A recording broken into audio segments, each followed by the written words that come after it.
বাংলাদেশি শ্রমিকদের সুখবর দিলেন মালয়েশিয়ার প্রধানমন্ত্রী। দর্শক দেখেন কি সেই সুখবরটা আগে বলে নিই।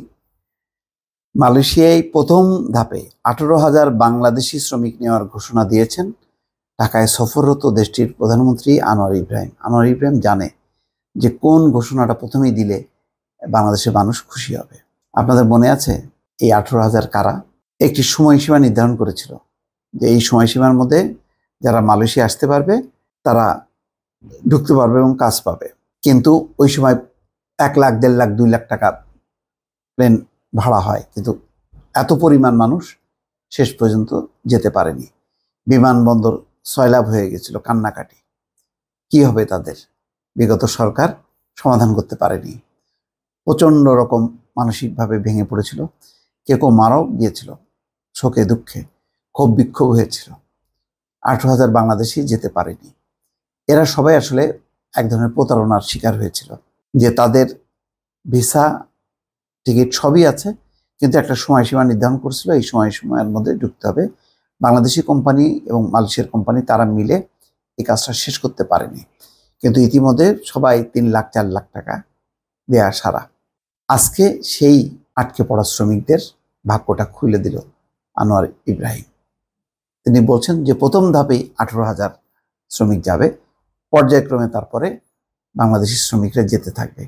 কিভাবে যেতে থাকবে? ওই যে শ্রম শোষণের শিকার যাতে না হয়, যাতে আবার 2 নম্বরই না হয়, সেই ব্যাপারটা তিনি অ্যালার্ট করেছেন এবং বলেছেন এই ব্যাপারে একটা সুন্দর নীতিমালার প্রণয়ন করা হবে এবং তারপরে ধীরে ধীরে যাবে। তার মানে হচ্ছে মালয়েশিয়ার শ্রমের দরজাটা খুলে গেল বাংলাদেশিদের জন্য।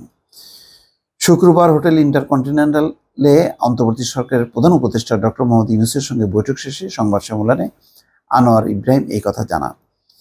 এর আগে ডক্টর মোহাম্মদ ইউনূসের সঙ্গে বৈঠকে দ্বিপক্ষীয় সম্পর্ক নতুন উচ্চতায় নিয়ে যেতে একমত প্রকাশ করেন মালয়েশিয়ার প্রধানমন্ত্রী। সংবাদ সম্মেলনে আনোয়ার ইব্রাহিম বলেন, ডক্টর মোহাম্মদ ইউনূসের নেতৃত্বের ওপর পূর্ণ আস্থা রয়েছে আমার। আমি বিশ্বাস করি বাংলাদেশ এগিয়ে যাবে এবং সর্বাত্মক সহযোগী থাকবে। দেশটির শ্রমবাজার নিয়ে আনোয়ার ইব্রাহিম বলেন, মালয়েশিয়ার শ্রমবাজারে প্রথম পর্যায়ে 18,000 বাঙালি নেওয়া হবে। এর আগে শুক্রবার তিনি আসেন। এই খবরের একটু ডিটেলস আবার আছে চ্যানেল 24-এ। সেখানে আনোয়ার ইব্রাহিম বলেছেন, আমাদের দেশে আরও জনশক্তি প্রয়োজন, তবে উভয় দেশের মধ্যে শ্রম অভিবাসন প্রক্রিয়ায় স্বচ্ছতা থাকতে হবে।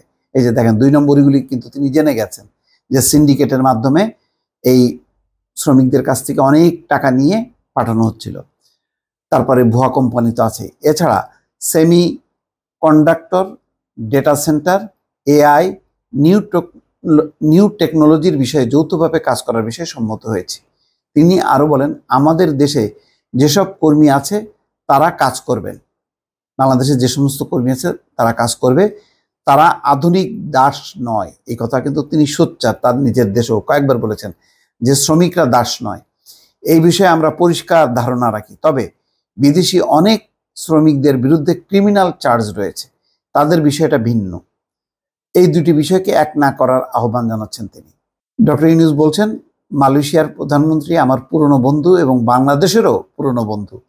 তার সফরে আমি খুবই খুশি।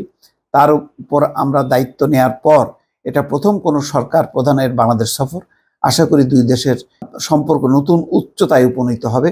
বৈঠকে অর্থনৈতিক সহযোগিতা, রাজনৈতিক সম্পর্ক, বাণিজ্য ও বিনিয়োগ, শ্রম অভিবাসন, শিক্ষা, প্রযুক্তি, অবকাঠামো উন্নয়ন, প্রতিরক্ষা সহযোগিতা সহ পারস্পরিক অনেক বিষয়ে সেখানে প্রাধান্য পাইছে। তার মানে হচ্ছে যে আমাদের যেটা মানে মূল এখন এই মুহূর্তের যেটা চাহিদা। এছাড়া তিনি বলছেন যে আসিয়ানের সদস্য হওয়ার ব্যাপারেই বাংলাদেশের ব্যাপারে মালয়েশিয়া সহযোগিতা করবে। যাই হোক, মূল কথা হলো যে যেই শ্রমিকরা আটকা পড়ছিল তাদেরটা সুরাহা হবে।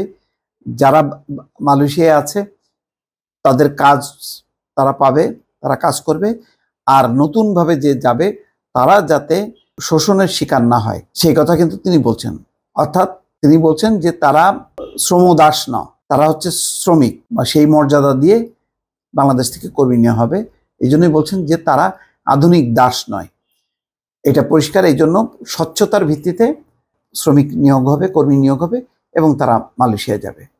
আমার ধারণা যে আনোয়ার ইব্রাহিমের এই উদ্যোগটা, আয়োজনটা এবং বক্তব্যটা এই অনুসরণে বাংলাদেশ থেকে আবার নতুন যাত্রায় নতুন আঙ্গিকে কর্মী যাওয়া শুরু করবে এবং মালয়েশিয়ার যে শ্রম বাজারের যে চাহিদা বাংলাদেশি কর্মীদের জন্য, যেহেতু একটাই মুসলিম প্রধান দেশ, সেই কারণে মালয়েশিয়ার প্রতি মানে মধ্যপ্রাচ্যের বাইরে মালয়েশিয়ার প্রতি বাংলাদেশিদের প্রতি মালয়েশিয়ার ব্যাপারে যথেষ্ট আগ্রহ আছে।